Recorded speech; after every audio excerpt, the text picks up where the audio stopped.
Welcome, everyone, and this is another edition of NetStruc Talks. It's your host, Sharon Devonish Lead, and I'm excited today to introduce a very special man who is a retired homicide detective, now gone to an empowerment speaker for young adults, Dr. Alfred Titus. Stay tuned.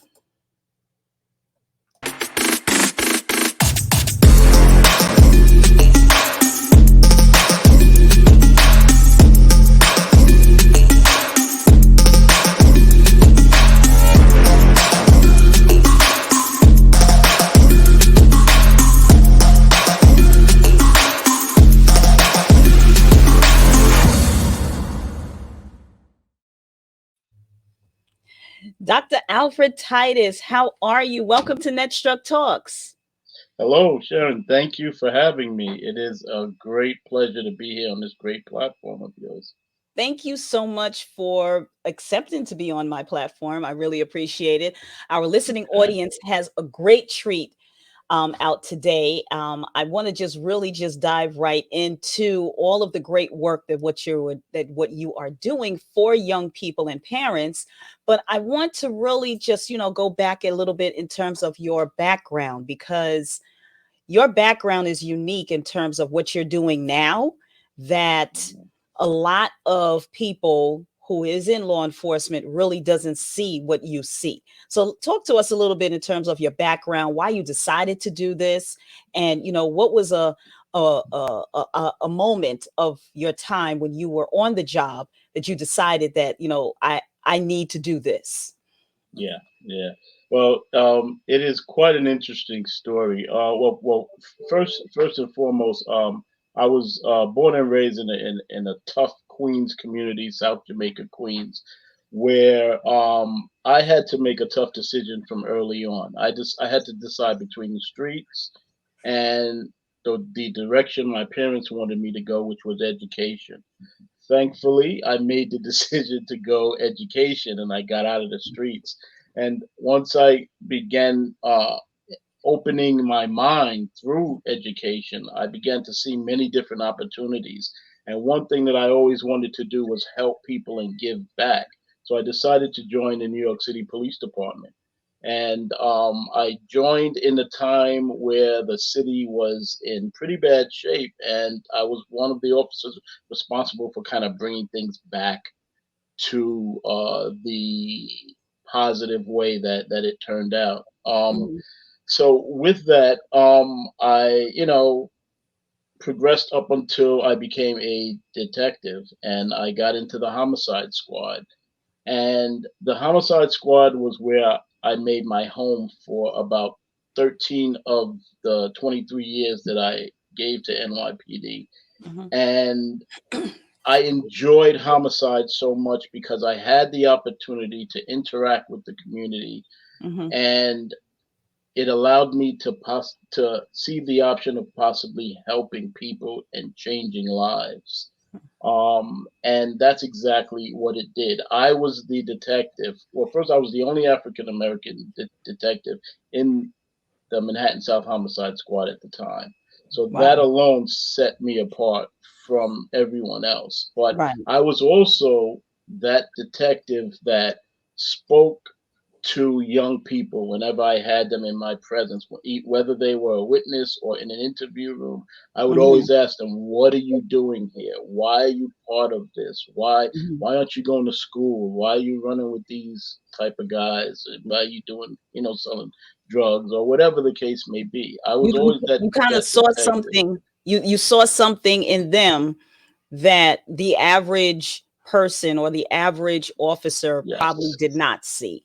Exactly. A lot of my Right. counterparts were not able to connect the way that I did, coming from the streets and understanding their background. And Hmm. and that was something that helped me connect with a lot of young people in that position. Hmm. It was very beneficial for me and for them. I helped a lot of young people. Wow.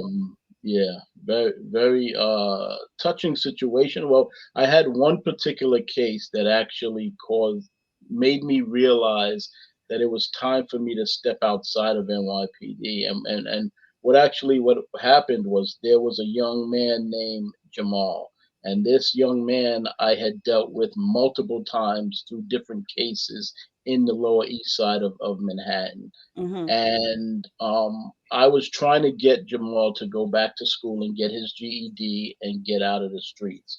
This the last time I spoke to him, I think I reached him. I finally reached him and he Mhm. agreed. So I gave him a phone number of a community member that I knew in the community that had a connection with the GED program, could get him in, could get him tutored and get him going. He took the card. He finally took the card. He was walking out the door and he said, "Detective, I'm gonna make that call. I promise you." Wow. And he walked out of the door. A few days passed, and I got a call in the homicide squad for another homicide. I was the only one working. It was a Sunday, I believe it was. I was the only one working at that on that particular shift. I went out. The officer that had the area roped off called me over as I was walking up to the scene, and he said, "Detective, the victim had your business card on him." And at the time, I didn't think anything of it because I gave out a lot of business cards to young people to try to get them to, connect with me or whatever. So Mhm. it just didn't click right away. Mhm. And then, so I walked over to the body, and when I pulled the sheet back off of from his face, I saw that it was Jamal, and that Wow. hit me so hard because I had tried so hard to get Right. through to Jamal, and I finally did, but it just wasn't enough time, I guess. I mean, I don't know. It it Right. it Right. just, it led to all of these questions that had me say to myself, you know what? I think I can do better outside of NYPD in reaching young In people. reaching young And people. So yes, your and that your became my goal. passion, yeah, your passion is Jamal right now, to try to help as many Absolutely. Jamals as possible to change their Absolutely. life, to make sure that they understand that they have opportunities, they have options. Yes, yes, And with the exactly. work that you're Go ahead. Yeah, because I realize a lot of these young people, all they need is guidance and mentorship, and a Mhm. lot of times you have to go to them. That's just how it works. So you have Yeah, to be that person. It it, right, it really right. makes a difference in their lives. So let's talk about that. So, you're coming to them now. You created a program called Forward Motion, Forward Hmm. Motion, the Keys to Progress and Success. And that's actually the name of your book that which you Yes, have. And so yes, talk to us yes, in terms of, you decided to create this program based off of, the incident that happened to Jamal and all the other young people that you saw that they had a gift in them that they did not see, but you saw it. Talk to us about absolutely. Forward Motion and how is this program in line of changing other young people's lives and parents? Because I Yeah, know that you deal with both the young adults and the parents. So talk to us about absolutely. your vision with this program. Absolutely. Well, this is the book. It's available on my website, which you'll put up later, and also on Amazon. But I wrote this book as soon as I retired, and my goal for that this book was to reach the many Jamals, male and female, that are out there that just needed guidance, that Mm, just needed someone to shift their focus and change their mindsets into mhm, thinking positively and realizing the amount of power that they have within themselves. So I created several different programs that I utilize to reach the youth. mhm, One is a positive interaction with law enforcement, where I teach individuals how to interact positively with the police, how to get through police interactions.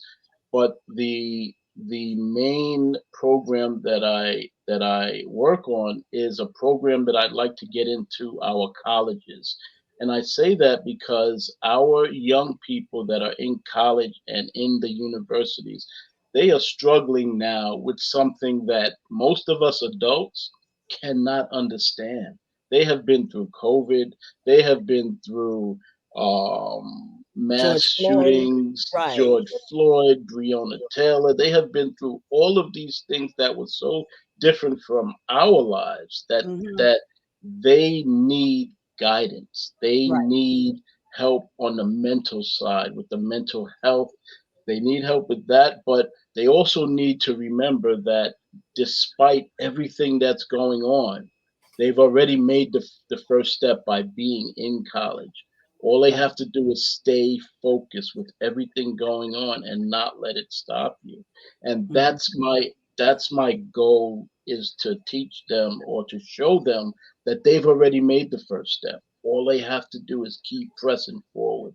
And I have a step by step program that shows them exactly how to do that. And it also helps parents. It helps parents realize that, you know what, my kid is going through something different than what I went through as an adult. Mhm. Because we didn't, as you know, Sharon, we didn't deal with these kind of things growing Right. up. This Exactly. this is this is something that we think we know, but we really have We no have no idea clue. We what don't live. these kids are dealing with. Yeah, Absolutely, yeah. absolutely. So you said you have a step-by-step program for, Hmm. in this program. Give us the first step. Yes. Like, what would you do initially?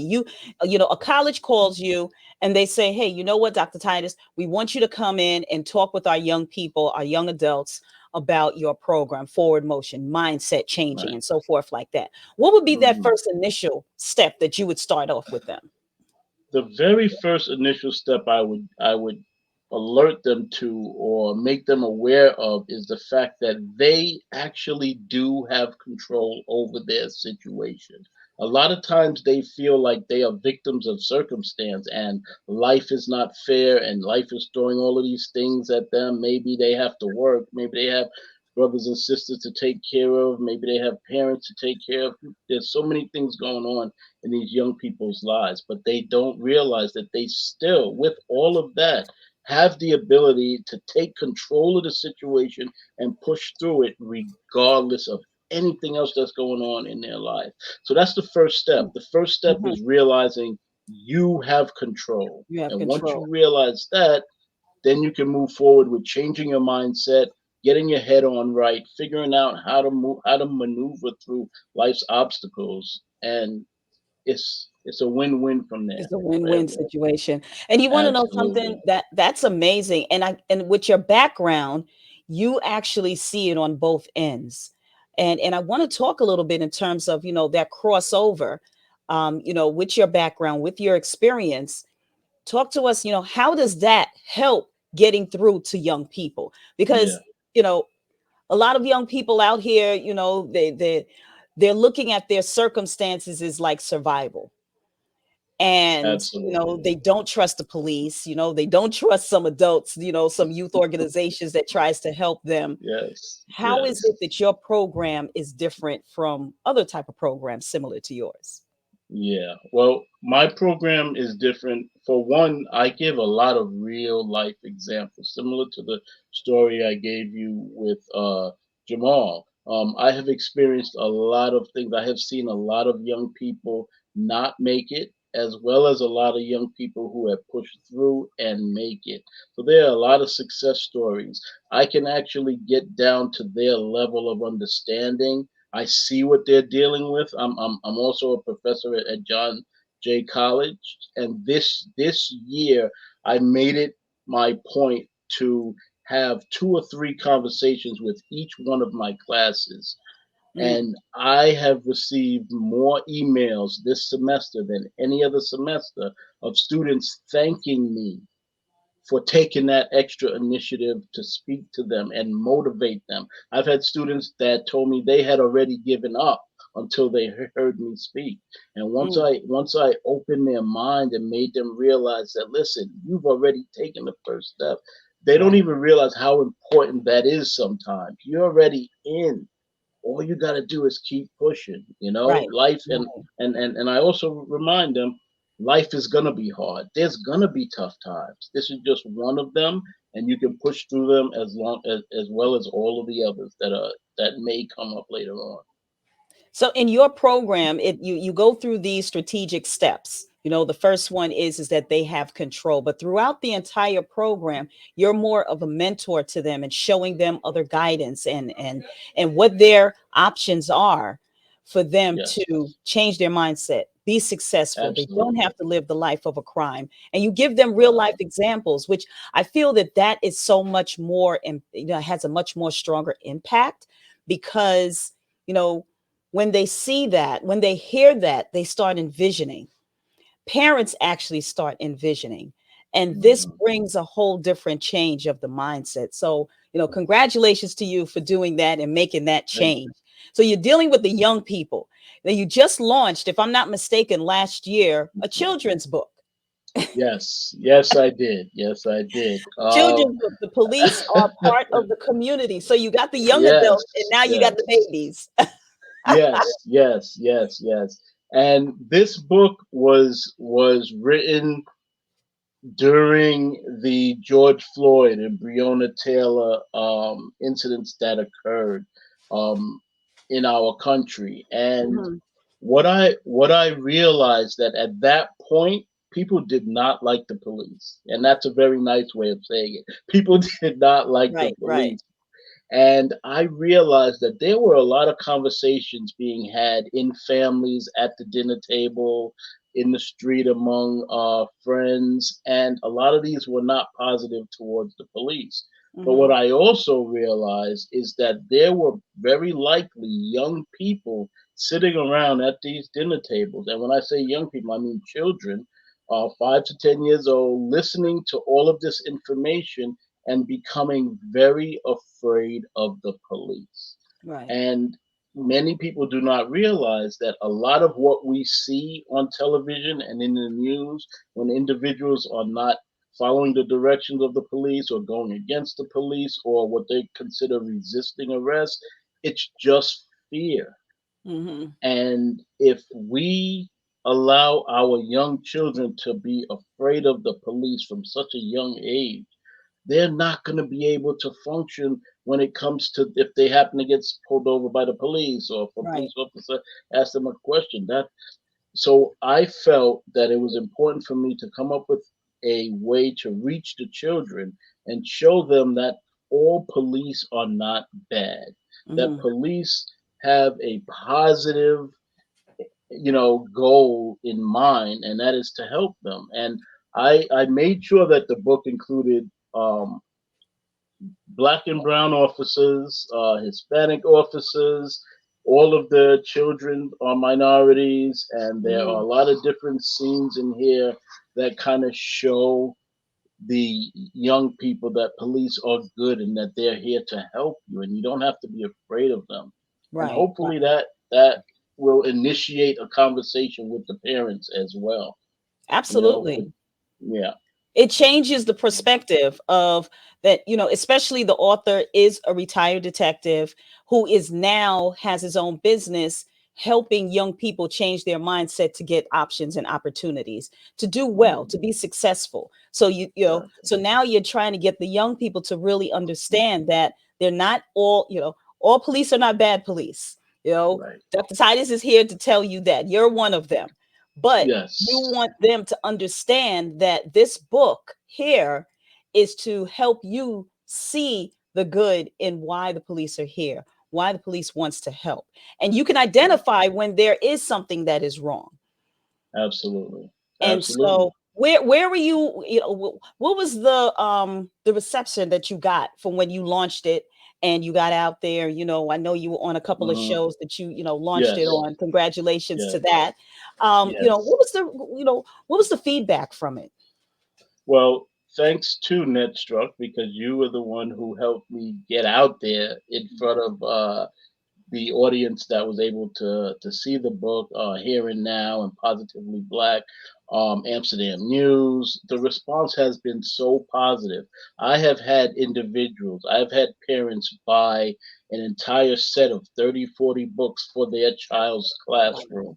I have had schools reach out to me to buy sets of books or books in bulk for their school, for their library. The response has been positive. And my goal is to get this book into the hands of not just schools. Schools are that's the main focus is the schools, but I Hmm. also want to get this book into the hands of law enforcement. I would love, Mm, for instance, NYPD has a huge community affairs unit, and they right. deal with a lot of children in a lot of different communities. I would love for this book to be one of the things that they hand out to the children to begin that positive relationship with the children that they interact with on a regular basis. Um, Absolutely. it's just I want this to go nationwide. I want all communities to have access to this book.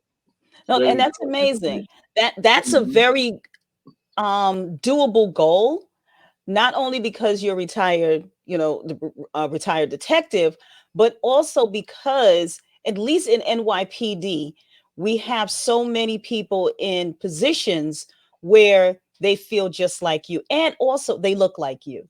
So Yes, NetStruc Talks is going to help you get that goal happening, that would be great. just to connect you with some of the top brass, to just start that Hmm. conversation.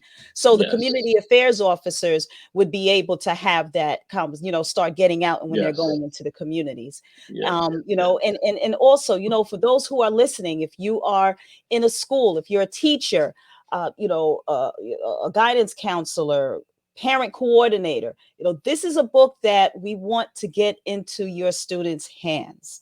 So let's really spread the word and allow Dr. Titus to come and talk to your kids in reference to yes, about, why the police is not bad, why you should be able to understand and be, and this is a friendship type of thing where the police is here to help. right. And your book shows that. The Hmm. illustration is amazing, the wording is amazing, and just coming from somebody like yourself, where you came from homicide, you have many stories like Jamal that you want to Hmm. help. You don't want to see any more Jamals. You don't No, want to see no, anyone. we So have to stop that. Yeah. yeah, we definitely have to stop that. So congratulations to you, Dr. Titus. I really appreciate you giving me the time to really talk about what you're looking to do and who you actually want to get this out to. So we're looking for colleges, we're looking Yes. for elementary schools, we're looking to connect with NYPD top brass to get these, Hmm. the children's book as well as the professional mindset book, the empowerment book, to get into the Right. hands of our young people. So how can we can, everybody, you can get in contact. If you want to reach out to Dr. Titus, please reach out to him at his email address, which is atitusconsulting@gmail.com. Please reach out to him. Let him know that you are interested in having him come out to your group to talk to the young people. Maybe do a book signing with your church or Hmm. anything to that extent. Set up a workshop for your young people. You can also go to his website as well. You can contact him at www.atitusconsulting.com. And you can also reach him at www.fmls1, which is forward motion. What is it for? Life Life, success. life success Yes. one.com. Hmm. Right. So reach out to him. Either way, you can get his books there as well. I encourage everybody to please don't just listen to this and then leave it alone. It's a very important issue that is Right. going through our young people right now, not only our little Yes. ones, but our young adults as well. And Dr. Titus, Yes. you have a solution to our problems, what's Right. going on with our young people. Yes. So thank you Yes. again. Any last words you would like to leave with us? I just want to remind all of the listeners that it takes a village, and we are that village, and our children need us. So we all need to get involved with this and get this information out to our children. Appreciate you listening. Absolutely. Thank you again. We really Thank appreciate you you. taking the time to talk to us about your book, talk to us about what your mission and your goals are. And like I said, I'm saying this on air that NetStruc Talks is going to work with you in trying to help get you into speaking with the NYPD top brass, as well as working with you to try to get some of you in, getting you into some of the universities that we work with. Okay. Yes. Thank you. You're quite Appreciate it. welcome. Take care, Dr. Titus. Take care. Have a great day.